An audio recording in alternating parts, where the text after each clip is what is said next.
দুদিন পরে মানুষের জুতার বাড়ি খাওয়ার জন্য প্রস্তুতি নিতে পারবো না। আপনারা এনসিপি এবং বৈষম্য বিরোধী ছাত্র আন্দোলন দুইটা ব্যানারকে ব্যবহার করে মানুষকে বেঁচে খাচ্ছেন। তো আমার মনে হচ্ছে ভাই, আমরা যতটুকু সম্মান অর্জন করেছি, আমার যতটুকু সেলফ রেসপেক্ট আছে, সেই জায়গা থেকে আমি দুদিন পরে মানুষের জুতার বাড়ি খাওয়ার জন্য প্রস্তুতি নিতে পারবো না। আজকে আপনারা যে সমস্ত আমাদের বৈষম্য বিরোধী ছাত্র আন্দোলনের নেতাকর্মীরা যে সমস্ত কার্যকলাপে জড়িত হচ্ছেন, আমি শিউরি দিয়ে বলতে পারি বাংলার জনগণ খুব শিগগিরই তাদেরকে বেলস পার্কে যতগুলো মেলা হয়েছে, যতগুলো স্টল ছিল, প্রত্যেকটা স্টল থেকে তারা চাঁদাবাজি করেছে এবং এবং বৈশার নেতা কর্মীরা হেঁটে হেঁটে টাকা টাকা তুলেছেন। এই প্রমাণাদি আমরা আপনাদেরকে দিতে পারি।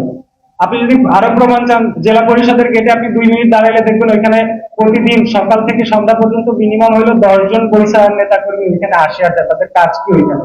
এই প্রশ্ন আসলে আমার থেকে যায় তাদের প্রতি। আপনি যদি বরিশাল সিটি কর্পোরেশনের গেটেও দাঁড়ান, বরিশাল অনেক নেতা কর্মীকে দেখবেন বিভাগীয় কমিশনার সাহেবের সাথে খুব আলাপে গোপনে আলাপ করতেছেন। কি আলাপ চলে আমার খুব ইচ্ছা সেখানে।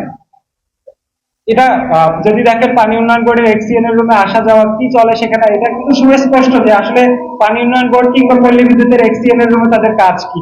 তাদের কাজ তো আর টেন্ডারবাজিতে ছিল না, তাদের কাজ ছিল বাংলাদেশের বা বরিশালের জনগণের সেবা করা। সেটা তো তারা করে নাই। তারা জনগণের সেবার নামে নিজের স্বার্থে আমি এই সিদ্ধান্তে উপনীত হয়েছি যে আমাকে অবশ্যই পদত্যাগ করতে হবে, আদারওয়াইজ আমি এতদিনে আমার যে সম্মানটুকু অর্জন করেছি সেটুকু আসলে ধূলিসাৎ হয়ে যাবে।